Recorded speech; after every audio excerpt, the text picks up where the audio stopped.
Ini adalah mobil Aion yang termurah dan paling kecil. Tapi sekecil-kecilnya mobil ini, ternyata kalau kita lihat secara dimensi, angka-angkanya ya, percaya nggak kalau ini mobil ternyata gedenya sama kayak Wuling Cloud EV. Yes, Wuling Cloud yang gede gitu ya. Ternyata lebarnya sama-sama 1850. Dan panjangnya dia lebih kecil sekitar 15 mm ya. Jadi masih sama-sama under 4,3 mm. Tapi mobil ini karena desainnya seperti ini, kelihatannya jadi kecil, padahal gede. Dan dibandingkan dengan mobil Aion-Aion lainnya, ini adalah mobil Aion yang desainnya gua paling suka ya. Desainnya tuh dari depan cakep, samping cakep, belakang pun juga cakep, dan aksen-aksennya lucu. Di bagian depan sini ada matrix cube ya. Jadi kalau misalkan lagi malam itu nyala kotak 4 bijinya tuh bagus ya. Dan lampu depannya pun juga cakep. Jadi pas kalau dia nyala gitu ya, ada matrixnya di sini ya.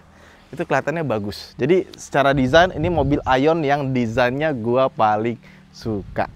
Nah, mobilnya juga punya harga mulai dari 325 juta yang tipe paling rendah, 400 km menurut NEDC, dan yang paling tingginya itu 500 km menurut NEDC juga. 363 juta ya, bukan 365 ya. Jadi harganya cukup terjangkau untuk mobil dengan kelas ini, segede ini, dan featuresnya juga lumayan banyak. Nanti kita akan ulas lebih detail. Kita bahas dari depan dulu ya. Jadi dia desainnya tuh emang kelihatan kayak mobil kecil, padahal enggak. Ya, jadi ini mobil kalau misalkan kita lihat ya di video atau misalkan di foto kelihatannya kecil ya. Pas jajaran sebelah-sebelahan sama Wuling REV, Wuling Bingo. Ini kan kita udah Wuling Bingo ya. Kelihatan, oh ini ya mobilnya gede banget ya. Dan ada hal-hal detail yang menarik di mobil ini ya. Kayak misalkan contoh di depan kaca nih. Ada gambar mobilnya di sini, lucu. Terus ini kan dia punya kotak 4 biji ya. Di lampunya pun juga dikasih kotak 4 bijinya itu ada di sini. Jadi detail-detailnya bagus. Dan ke bagian depannya, ini kalau kalian perhatiin ya, ini agak lucu. Biasanya bagian grill bawah sini itu dia kalau punya pattern itu kan pasti seragam ya. Ini dari kiri ke kanan itu semuanya belok kanan. Bukan yang sini belok kanan, yang sini belok kiri. Enggak, ini semuanya arahnya ke sana gitu. Itu hal yang agak unik. Biasanya kan garis-garis sejajar atau apa, ini bener-bener semuanya ke kanan. Nggak ada garis yang ke kiri. Mungkin nanti ada aksesoris yang bikin aksesorisnya tuh garis-garisnya ke kiri gitu biar beda di jalan gitu ya. Lucu nih. Nah, di bawah ada radar, di atasnya ada kamera, dan di depannya juga ada kamera karena dia sudah dilengkapi dengan kamera 360.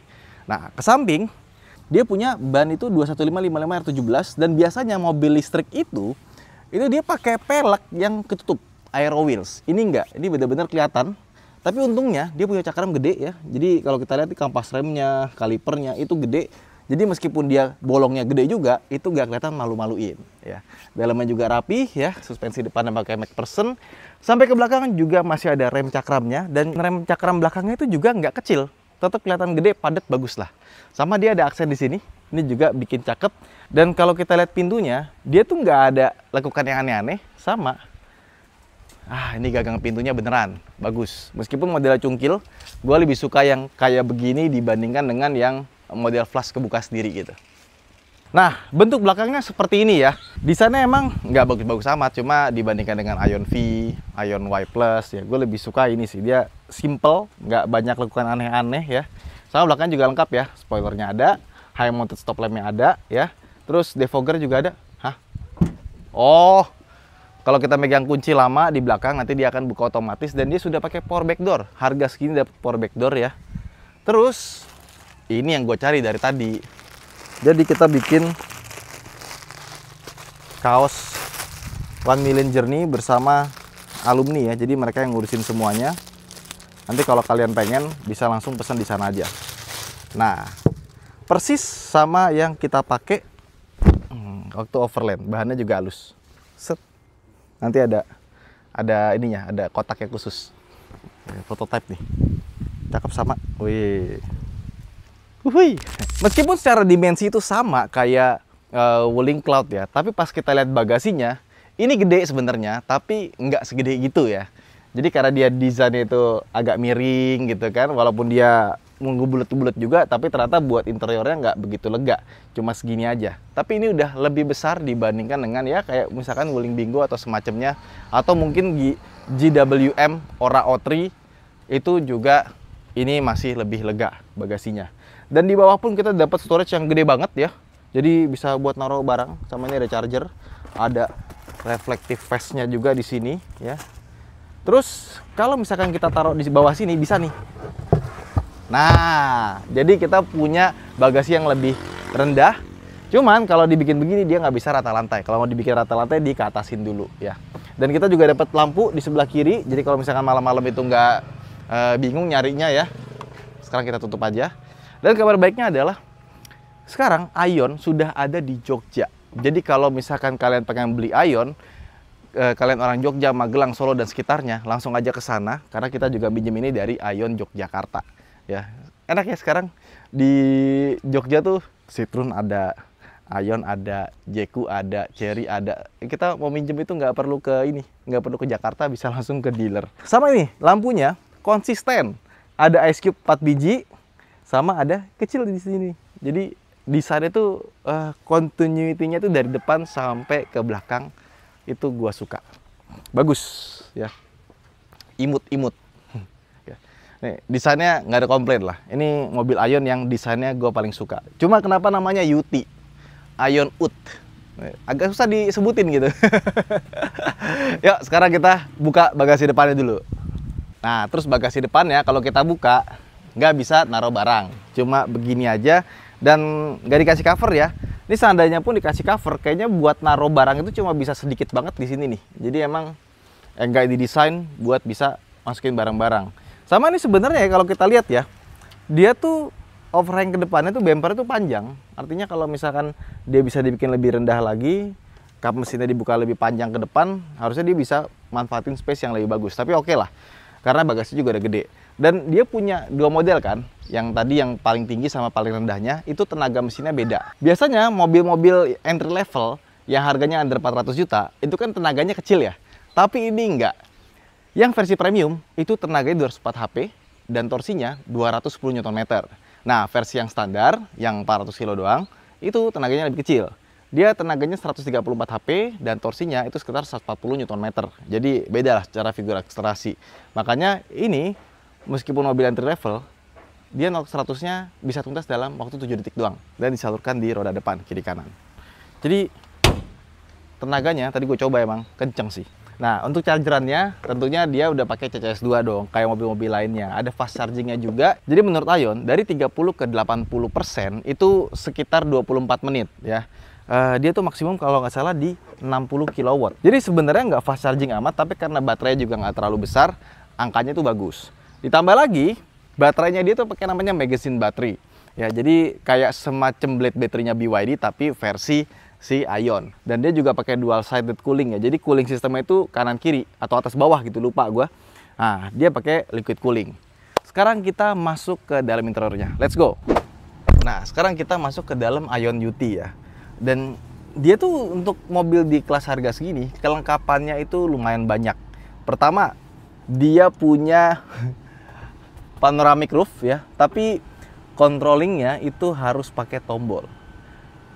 Memang Aion itu dia pengen seperti Tesla, jadi semuanya itu dari touchscreen. Tombol-tombol itu minim sekali, kayak misalkan gini, ini cuma ada tombol power window doang, ya. Udah all auto memang, ya. Terus di sebelah kanan sini ini nggak ada tombol sama sekali, ya, cuma ada buat buka bagasi. Tombol setir itu cuma begini aja, 1, 2, 1, 2 ya. Kiri kanan, sama ada lingkaran di sini 4 arah seperti Tesla. Sisanya ke bagian tengah sini itu nggak ada tombol sama sekali kecuali di bagian atas sini ya, ini untuk hazard dan ini ada untuk cut off engine. Sisanya semuanya ada di layar. Even kunci pintu nih, kunci pintunya ada di layar. Jadi kalau kita mau ngunci pintu ya dari sini, jegrek. Kok nggak jegrek? Nah, buka, nggak bisa langsung kebuka lagi karena pintu sana kebuka ya. Di sini nggak ada indikator sama sekali, semuanya dari layar. Let's say, you name it, apapun itu semuanya dari layar, ya. Dan dia tuh nggak ada shortcut dari atas sini. Jadi kalau misalnya kita lagi di AC gitu ya kan, kita mau ngaturin sunroof gitu. Nah kita harus mencet tombol kecil di bawah sini, set. Nah baru dia kebuka, ya. Ini bisa di custom juga. Pertama driving mode, comfort, sport atau power save, H. Nah, headlampnya di sini. Terus ini ada rear view mirror. Ini paling nyebelin karena buat ngatur spion itu harus dari si ini ya, tengah sini ya. Jadi semuanya itu buat controllingnya, window locknya, door lock, semuanya dari touchscreen. Buka tailgate belakang ya, nutupnya juga dari sini, sama central control screen brightness-nya. Ini penting banget untuk ditaruh. Kenapa? Karena kalau malam agak lumayan silau, jadi harus dikecilin ya.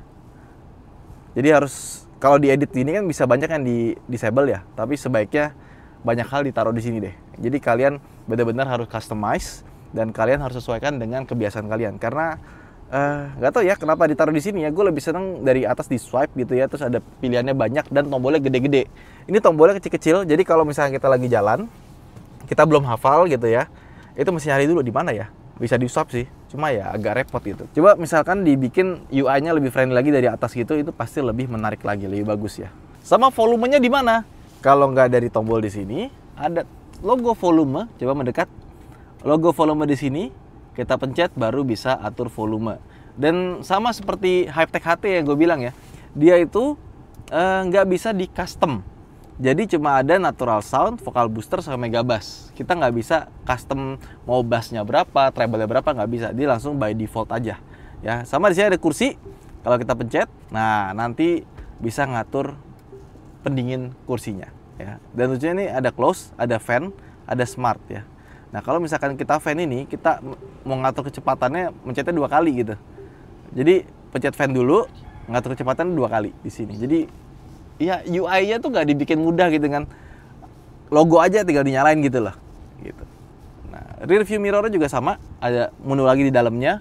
Di sini ada switch control buat buka sunshade, tailgate dan kawan-kawan, open all, kebuka semua ya.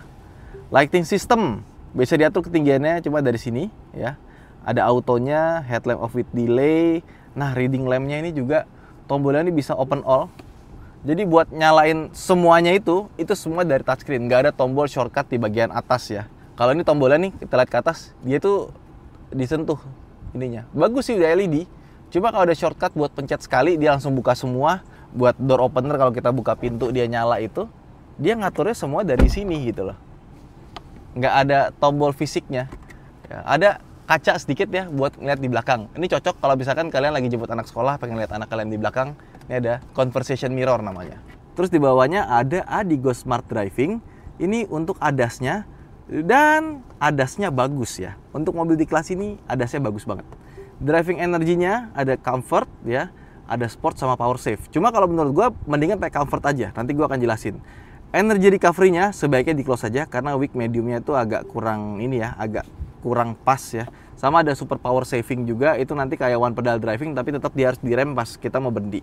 Sasis power ya, auto hold, stability control, EPB-nya kalau kita masuk P bisa dibikin otomatis. Dan kalau misalnya kalian pengen parkir paralel, pengen bisa digeser-geser, nyalain towing modenya biar bisa digeser-geser ya. Brake response pakai standar saja. Steering wheel sport effort-nya pakai yang sport. Body aksesoris dan kawan-kawan ada di sini ya, intelligent lock-nya dan kawan-kawan, harus power. Sistem settings ya, basic settings, voice, sound, notice ada di sini semua. Oke. Nah, menunya dia dari sini buat aplikasi dan sayangnya belum ada Android Auto-nya. Jadi dia cuma ada Apple CarPlay, Music, Station, Phone, Image Video, Otak, App Store. App Store kita pencet ya. Nah, langsung kebuka aplikasi-aplikasi yang bisa kita tambahin di mobil ini. Ini ada tapi cuma 2G ya. Kenapa ini kok cuma 2G? My Apps. Dia harusnya bisa ditambah-tambah sih. Nah, mungkin internetnya lagi jelek. Kemudian di sini ada tombol buat AC. Nah, ini agak lucu nih karena dia tuh belum ini ya, belum dual zone ya, tapi dibikin seolah-olah tuh dual zone gitu. Jadi ada temperatur kiri kanan, tapi kalau kita naikin tuh ya dua-duanya ikut naik gitu. Nah, terus nih agak jarang nih. Dia ada defogger buat spion ya. Sama ada quick cool, quick heat, ventilation ya. Sama kalau misalkan kalian pakai itu jangan nyalain eco-nya. Karena eco-nya bakal kurang dingin. Sama ini mobil, menurut gue yang jadi kelemahan utamanya itu kalau di siang terik panas, AC-nya tuh kurang nyes ya. Kayak Honda Jazz generasi pertama tuh. Dia anginnya bisa kencang tapi dinginnya kurang nyes gitu. Jadi buat dingin itu agak butuh waktu. Gue pikir tadinya mungkin harus dibawa jalan dulu kali biar si kondensornya dapat angin banyak. Ternyata emang sama aja, dinginnya cuma segitu aja. Nah, pas malam baru dia bisa dingin yang ideal. Oke. Nah, kamera 360-nya ini bagus ya. Dan dia bisa sampai transparan bawahnya sasisnya. Sama, kita bisa putar-putar di bagian sini, dan kameranya ini bisa dipakai waktu di kecepatan tinggi, bukan di kecepatan rendah doang. Ada wide angle juga ya buat lihat depannya. Di sini juga ada setting, ada transparan sasisnya, track line, panoramic view activate when radar on. Nah, sama buat pas kita lampu set dia juga bisa dibikin nyala. Nah, untungnya mobil ini meskipun semuanya sudah pakai touchscreen, kita tetap dapat switch di sini buat wiper ya. Jadi kalau misalkan kita butuh wiper yang secara manual gitu ya, nggak suka pakai autonya, tinggal diputar aja. Nah, kita bisa atur kecepatannya. Gimana soal kepraktisannya? Ini mobil lucu ya. Jadi ini desainnya ada kayak kotak buat apa ya? Jadi kayak di rumah atau buat naruh perhiasan gitu ya. Ini tuh bukan ditarik, bukan digeser, bukan dipencet, tapi diputer baru kita bisa buka ya. Dan ini tuh tebel, build quality-nya bagus. Nah, ada giniannya juga. Ini parfum ya. Nah, sama di sini bisa dibuka. Ini kayaknya buat nomor rangka ya, karena ini panjang begitulah. Nah, bisa ditutup juga nih. Set. Gue pikir bakalan panjang sampai ke dalam, ternyata cuma segitu doang ya. Nah, di sini juga ada laci, dan ini lacinya agak sedikit dalam, udah soft opening. Tapi dia plastik semua di bagian sini, jadi kalau punya barang itu, kalau misalkan goyang-goyang bisa bunyi dia. Nah, di bawah sini ada tempat penyimpanan yang besar ya. Dia floating, ada USB-nya, sama ada buat 12 voltnya. Nah, di bagian sini, biasanya mobil zaman sekarang itu kan dikasih bludru atau karet atau semacamnya. Ini tuh plastik doang. Jadi kalau misalkan kita pakai wireless chargingnya, kita taruh di sini ya. Ini bagus, dia 50 watt. Jadi pas kita taruh HP di situ tulisannya Superfook ya. Nah, sama dia ada kipasnya. Jadi pas kita wireless charging, dia nggak terlalu panas si HP-nya. Cuma ya itu aja. Dia gampang geser karena dia plastik doang ya. Di sini ada cup holder, ada tempat penyimpanan, cukup dalam ya. Dan bahan-bahan yang dipakai di mobil ini itu bagus. Jadi kalau kita lihat nih ya, dia ini bahannya empuk, kulitnya imitasi, tapi ini tuh kayak napa-napa leather gitu. Jadi dipegang itu enak, didudukin pun juga konturnya enak ya. Memang karena ini adalah mobil entry level, masih banyak plastik-plastiknya. Kayak misalkan di atas sini itu plastik, atas sini juga plastik, sini pun juga plastik.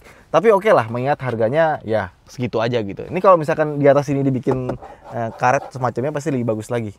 Nah, tapi enggak. Tapi oke lah, harganya kan startnya 320 berapa itu? 325 ya.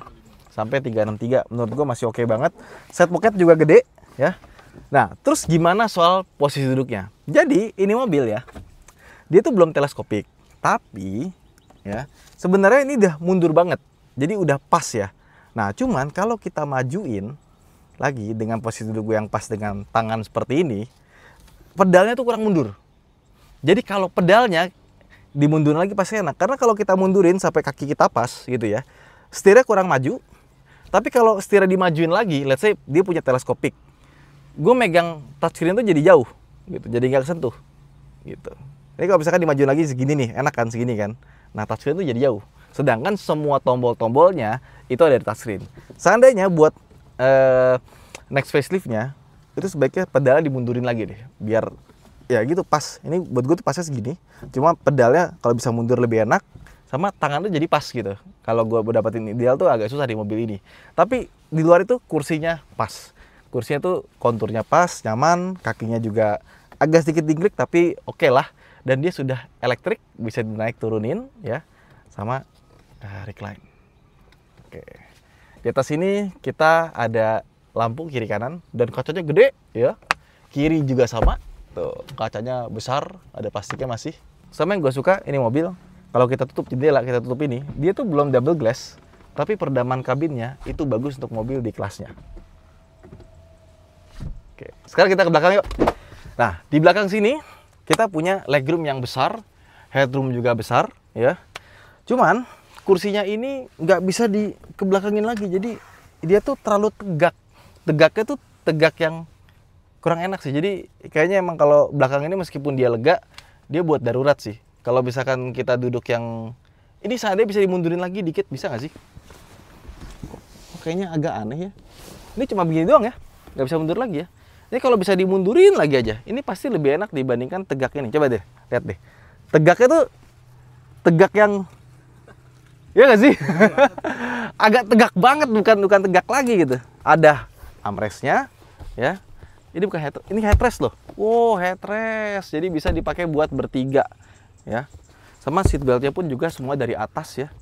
Ini sih kulitnya bahannya bagus. Door trim sini pun juga di sana juga nggak play-play ya. Di sana juga tetap sama kayak depannya. Ini ada empuk-empuknya di bagian sandaran tangannya. Sama AC-nya ada di belakang, kiri sama kanan ya. Atas bawahnya itu dia gabung ya, tapi kiri kanannya bisa diatur. Ada USB juga buat di belakang ini kalau misalkan pengen ngecas ya. Sama dia airbagnya ada 6, jadi sampai ke belakang sini dia ada airbagnya. Lampu juga ada di bagian sini ya. Untuk panoramiknya dia cuma sampai separuh aja di belakang, nggak sampai ke belakang banget. Ya, so far di belakang ini cukup enak sebenarnya. Kalau misalkan dia bisa disenderin lagi atau mungkin ya ini tuh dimajuin aja. Bagian bawahnya itu dimajuin. Biar dia tuh bisa lebih miring gitu, kayak naik 7 Series atau S-Class kan ketika kita mau sandarannya dimundurin, sebenarnya dia bukan sandaran yang mundur, tapi depannya dimajuin sehingga dia bisa lebih miring. Ini agak terlalu tegaknya tuh nggak normal, tapi oke lah. Kursinya empuk soalnya, jadi masih ketolong, masih nyaman. Oke, let's go. Sekarang kita coba jalan pakai mobil ini. Jadi ini mobil kan harganya tadi 363 ya. Tapi pas kita nyetir, itu rasanya nggak kayak mobil under 400 jutaan. Mobilnya enak ya. Terutama dari steeringnya, emang dia enteng. Dan waktu kita kenceng juga rasanya masih keentengan padahal pakai mode sport. Tapi akurasinya bagus. Jadi pas kita belok itu, kita tahu nih arah mobil tuh mau kemana tuh bener-bener akurat. Ya, nggak kayak mobil-mobil Tiongkok yang kadang-kadang suka masih agak kurang ya. Ini tuh bagus gitu. Cuma tinggal dikasih bobot yang lebih natural aja. Itu pasti bisa oke banget. Kalau pakai comfort, lari-lari dia. Dan karena dia kenceng FWD, torque steer-nya itu banyak. Jadi kalau kita gas tuh dia suka agak sedikit lari gitu. Ya. Nah terus, beloknya nggak gitu dong Pak. Motornya kayak mau belok kiri, kan mepet kiri ya. Ini mau belok kanan ya, nyebrang ke sana, tapi ngambilnya aneh banget gitu loh. Dan di desa tuh banyak ya begitu ya. Iya, yang pasti itu kalau teori SIM kayak begitu ya udah langsung nggak lulus tuh. Terus suspensi depannya itu bagus. Suspensi depan tuh enak, pas ya. Di kecepatan rendah di bawah 60, itu suspensi depannya tuh the best lah. Enak banget. Dia suspensi belakangnya torsion beam ya. Jadi kalau misalkan kita belok pas agak kecil tuh agak berasa. Cuma menurut gue shocknya harusnya dikerasin dikit kali ya, karena dia nggak bisa ngimbangin pernya kalau menurut gue. Jadi fungsinya shock breaker itu kan dia nahan ya. Karena kalau per itu kan nggak ada shock breaker, dia liar, mentah-mentah terus. Nah ini tuh terasa pas kita lewatin jalan 60, 80 kena speed bump tuh belakang kayak lompat-lompat, deng gitu. Kayak gripnya tuh hilang gitu langsung. Nah kalau misalkan dibikin lebih keras, itu pasti lebih oke. Tapi di bawah 60 km per jam, nggak ada komplain. Suspensi depannya, belakangnya, itu nyaman. Nah terus pedal gasnya ini agak lucu juga. Pedal gas sama pedal remnya, itu ketika kita injek dikit-dikit, terutama rem ya, kalau kita injek 10%, 20%, 30% itu masih oke. Pas kita injeknya agak dalam, tiba-tiba nguk gitu. Aneh gitu. Karena beberapa mobil itu biasanya diinjak dikit aja terlalu sensitif. Ini kayak 10%, 20%, 30% itu dia masih natural, enak. Pas 40% tiba-tiba kayak langsung 80% nguk gitu. Jadi buat naker itu tuh kalau kita ngeremnya agak keras, itu agak kurang pas gitu. Tapi cuma masalah tuningan sih. Kayaknya dia tuh waktu 10%, 20% kita nginjaknya itu remnya, itu dia masih pakai regenerative braking ya. Nah, tuh lihat tuh. Powernya dia jadi hijau kan. Tapi ketika regenerative brakingnya selesai dan dia harus pakai pengereman cakram, dia tuh langsung terlalu pakem. Makanya feelingnya tuh kayak ngagetin gitu. Nah, kalau pedal gasnya ini terlalu sensitif. Jadi tadi pagi istri gue bawa kan nganter anak sekolah, gimana ini mobilnya? Agak harus penyesuaian ya, gimana ya? Katanya pedal gasnya terlalu sensitif. Dan emang berasa sih, jadi kita ngegas tuh dikit-dikit aja, dia maunya tuh lari terus. Kayak mobil listrik masuk ke mode sport. Padahal kita udah pakai normal, udah pakai yang eco, itu semuanya rasanya masih terlalu sensitif. Kalau pakai sport gimana? Lebih kenceng lagi.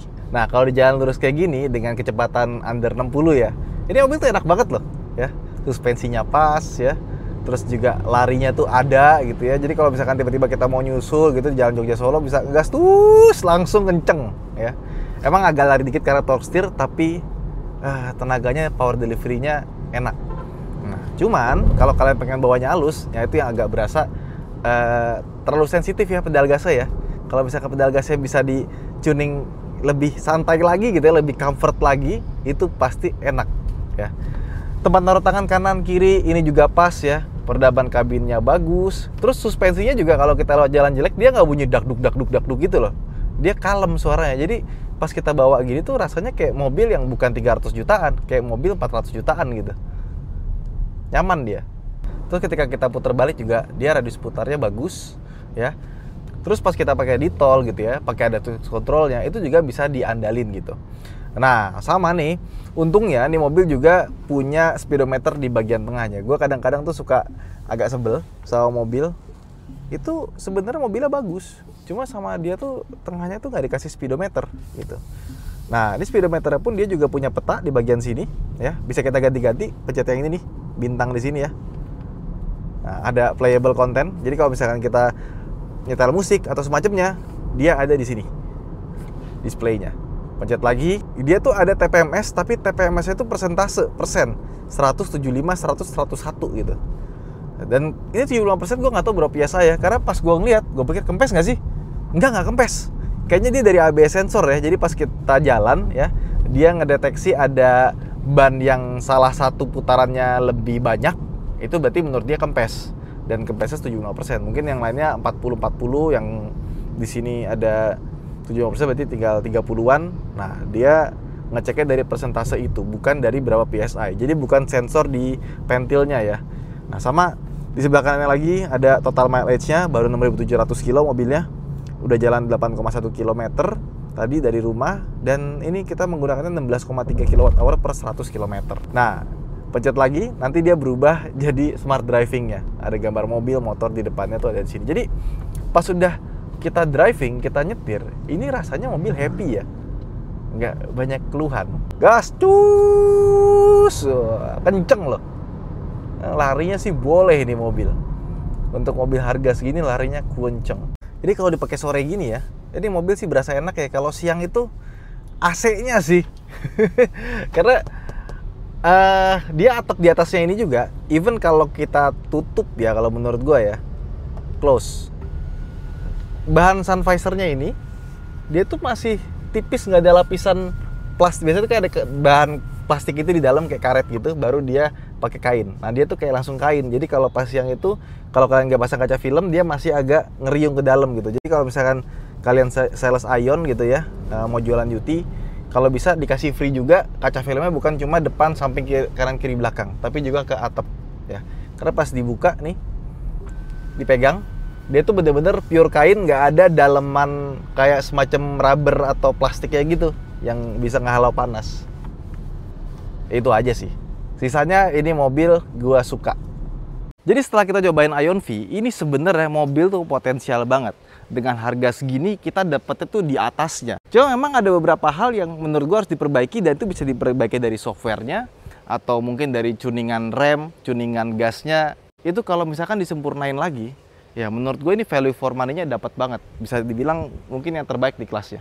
Itu aja mungkin vlog kita kali ini. Buat teman-teman yang udah beli Ion Duty, bisa komen aja di bawah. Sampai jumpa di vlog berikutnya. Bye-bye!